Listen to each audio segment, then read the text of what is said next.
बंगाल की मुख्यमंत्री ममता बनर्जी 3 दिनों की दिल्ली यात्रा पर थी। 3 दिन दिल्ली में उनके लिए 3 सेकंड का भी समय नहीं था कि वो सोनिया गांधी को देती। पत्रकारों ने पूछा कि आप 3 दिनों के लिए दिल्ली आई, सोनिया से मुलाकात का आपका कोई एजेंडा नहीं, सोनिया गांधी से आप नहीं मिलेंगी?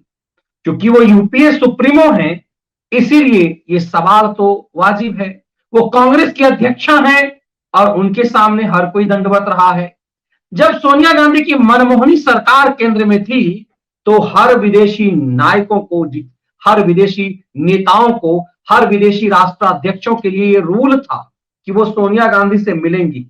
और जब वो सोनिया से मिलते थे तो मनमोहन सिंह वहां एक तरह से एक सिपाही की तरह, उनके घरेलू नौकर की तरह नजर आते थे।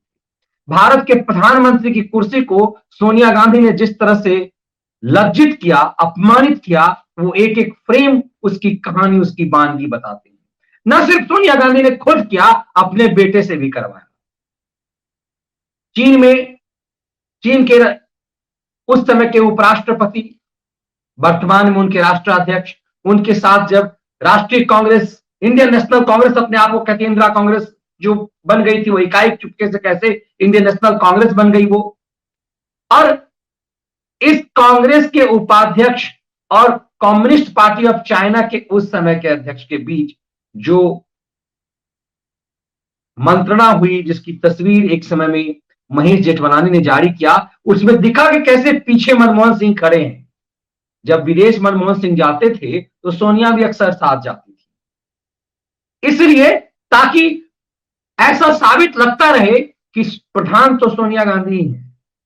तो हर जगह सोनिया गांधी के घर पे बैठक होती रही है। परंपरा अब तक रही है कि दिल्ली में जो कोई भी मोदी विरोधी राजनीतिक दल के नेता दिल्ली आएंगी तो वो सोनिया से मिलेंगी। अभी 4 महीने पहले ही तो ममता बनर्जी दिल्ली आई थी और वो सोनिया गांधी से उनके घर पे मिलने गई हुई थी।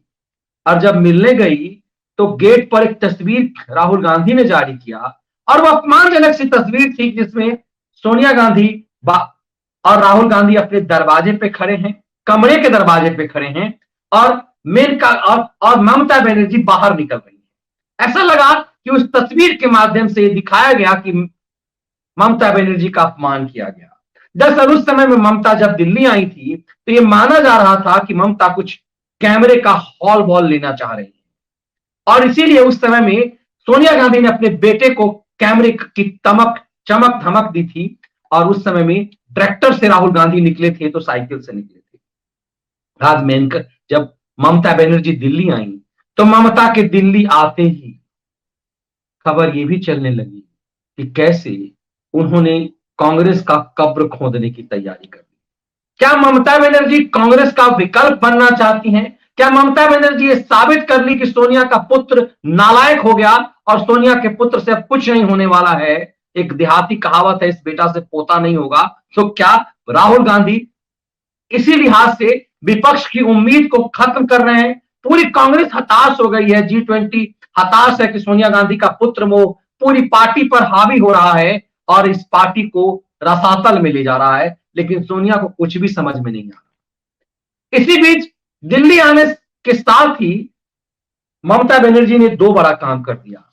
बिहार कांग्रेस के एक बड़े नेता जो हाल में ही 2018 में बीजेपी में से कांग्रेस में आए, बिहार के पूर्व मुख्यमंत्री कीर्ति आजाद, भगवत आजाद के पुत्र कीर्ति आजाद के साथ साथ हरियाणा के कद्दावर कांग्रेसी नेता अशोक तंवर को भी ममता बनर्जी ने अपनी पार्टी में शामिल कर दिया। ये कांग्रेस के लिए एक बड़ा झटका ये बन ही रहा था।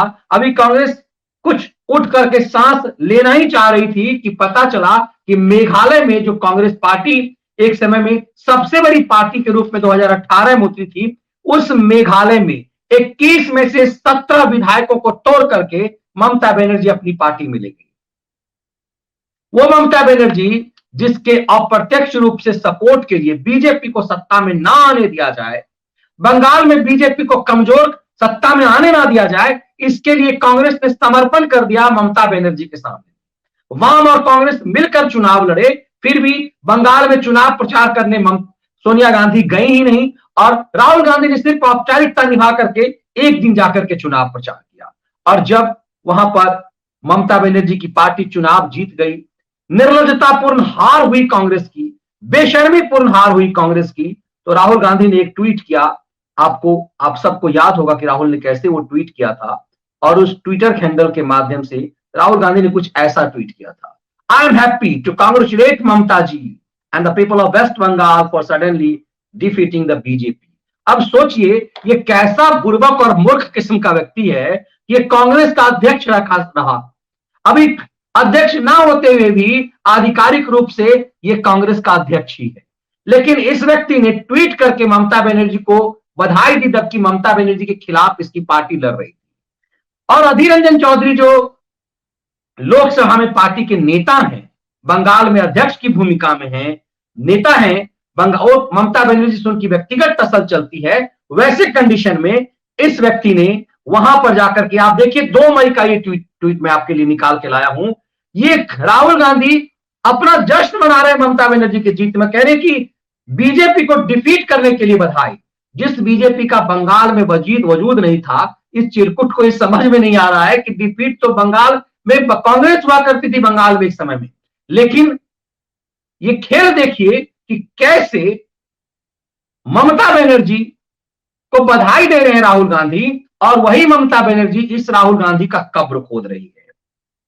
कैसे कैसे कब्र खोद रही है ममता बनर्जी? ममता बनर्जी मेघालय में कांग्रेस को बर्बाद कर गई। त्रिपुरा में कांग्रेस के जो अध्यक्ष और जिम्मेदारी जिसको दी, राज्यसभा भेजा, वो सुष्मिता देव, वो कौन है? वो हाल तक, कुछ महीने पहले तक, या यूं कहें कि जब अंतिम समय तक वो महिला कांग्रेस के अध्यक्ष थी।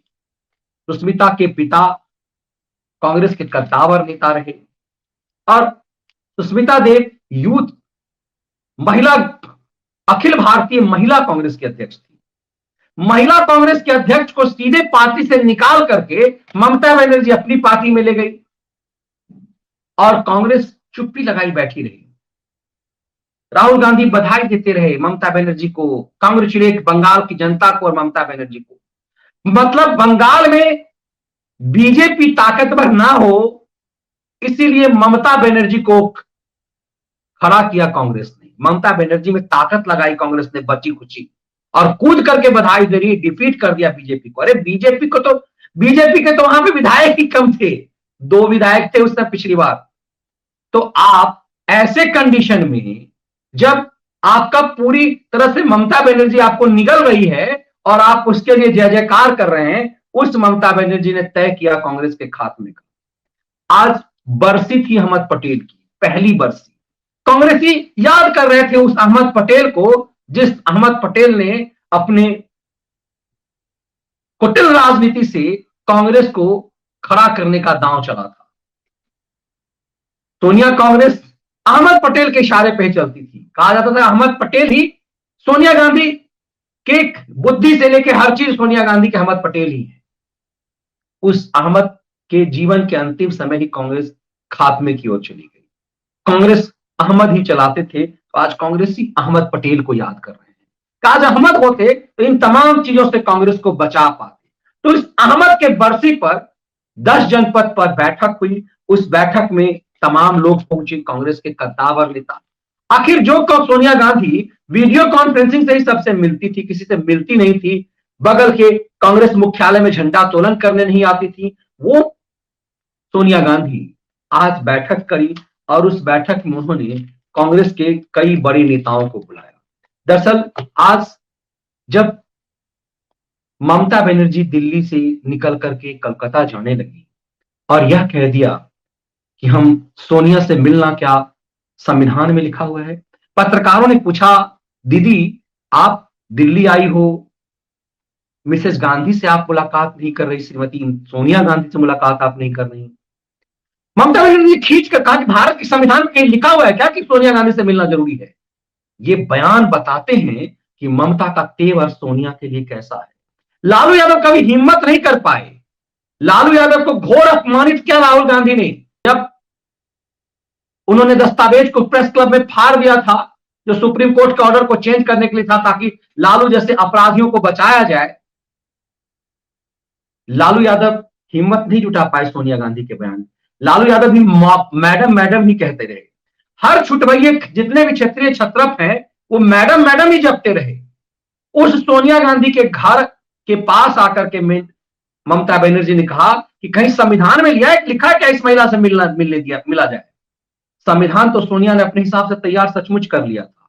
इसीलिए देश दुनिया भर के जितने भी राजनयिक आते थे भारत, तो उसके मनमोहनी सरकार के दौरान मनमोहन सिंह ऐसे खड़े रहते थे, भारत के प्रधानमंत्री दुनिया के सबसे बड़े लोकतांत्रिक देश का मुखिया हाथ जोड़ करके खड़ा रहता था और सोनिया गांधी चेयर पर बैठी रहती थी और उस दूसरे देश के राष्ट्राध्यक्षों से मिलती थी। ये तस्वीरें हैं, ये फ्रेम में पत्रकारों के द्वारा कई सारी चीजें हैं कि किस तरह से सोनिया अपमानित करती थी भारत के प्रधानमंत्री का। घरेलू नौकर कैसे बना रखा था मनमोहन सिंह को।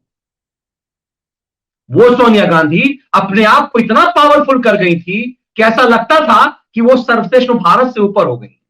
उस सोनिया गांधी के लिए ये बयान देना ये बताता है कि ममता ने लकीर कहां खींच दी है। ममता को पता है कि महाराष्ट्र में जो शरद पवार की पार्टी का जो चरित्र आ रहा है सामने, जिस तरह से अनिल देशमुख जेल की रोटियां तोड़ रहा है, आज बॉम्बे हाईकोर्ट ने उसे कहा कि जेल की रोटी ही तोड़ो तुम्हें घर का खाना नहीं मिलेगा। और जिस तरह से खुल रहा है कि इतनी बड़ी प्रॉपर्टी जब अनिल देशमुख ने जमा की है तो उसमें क्या शरद पवार की हिस्सेदारी नहीं थी। शरद पवार का भतीजा राज्य का डिप्टी सीएम अवैध संपत्ति के मामले में खुद फंसा हुआ है।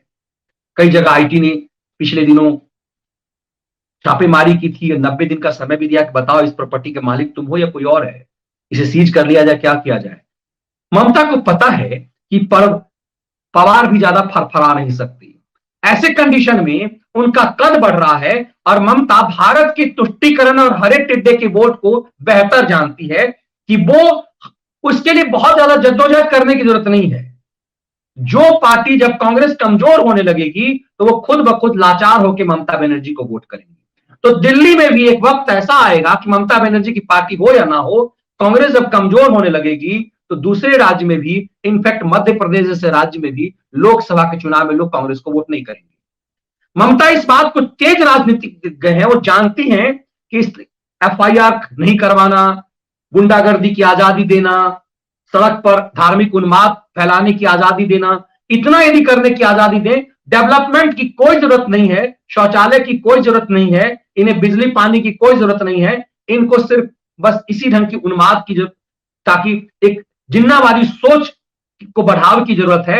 और इसीलिए ममता ने अब चैलेंज दे लिया। ममता दिल्ली आई और दिल्ली में आज कायदे से जेवर एयरपोर्ट का मामला उठा इस लिहाज से, लेकिन ये ज्यादा महत्वपूर्ण खबर थी कि ममता बनर्जी दिल्ली आई और सोनिया को ठेंगा दिखा करके चली गई। ममता बनर्जी दिल्ली आई और जिस दिन पहले दिन आई तो कीर्ति आजाद के गर्दन पे अपना पार्टी का पट्टा चढ़ा दिया, अशोक तंवर के गर्दन पे अपनी पार्टी का पट्टा चढ़ा दिया, हरियाणा और बिहार को एक साथ साध लिया।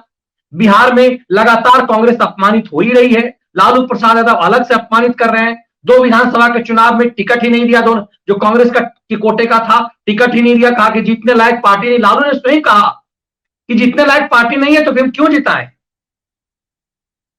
अपमानित भी है क्या प्रभारी, कांग्रेस के प्रभारी को।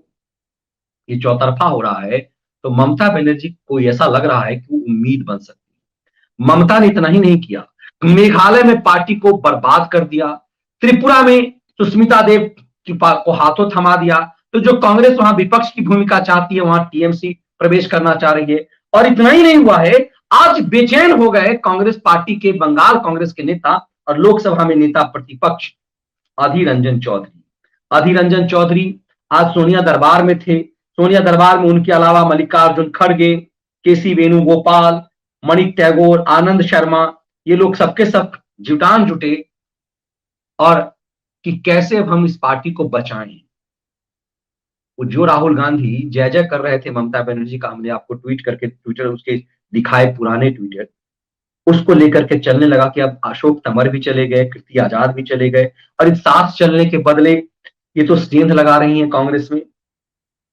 तो आज ये इस बात को लेकर के तिल मिला करके उठे अधीर रंजन चौधरी, और अधीर रंजन चौधरी ने, इन लोगों ने सीधे तौर पे अब प्रशांत किशोर को इस मामले में घसीट दिया है कि प्रशांत किशोर और गोवा के पूर्व मुख्यमंत्री ये दोनों मिल करके कांग्रेस पार्टी को बर्बाद करने में लगे हुए हैं। एक बयान में उन्होंने कहा, कांग्रेस विधायकों को अधीर रंजन चौधरी ने कहा कि यदि है हिम्मत तो कांग्रेस इन विधायकों को, जिसको टीएमसी ने अपनी पार्टी में शामिल कर लिया है, उनको इस्तीफा दिला करके फिर से चुनाव लड़वाएं, क्योंकि वहां पार्टी राज दलों को तोड़ फोड़ करने का कानून लागू नहीं हो सकता, क्योंकि बड़ी संख्या में 21 में से 17 विधायक ही पार्टी छोड़ करके निकल गए। तो मतलब एक तरह से मेघालय की पूरी कांग्रेस ही टीएमसी बन गई।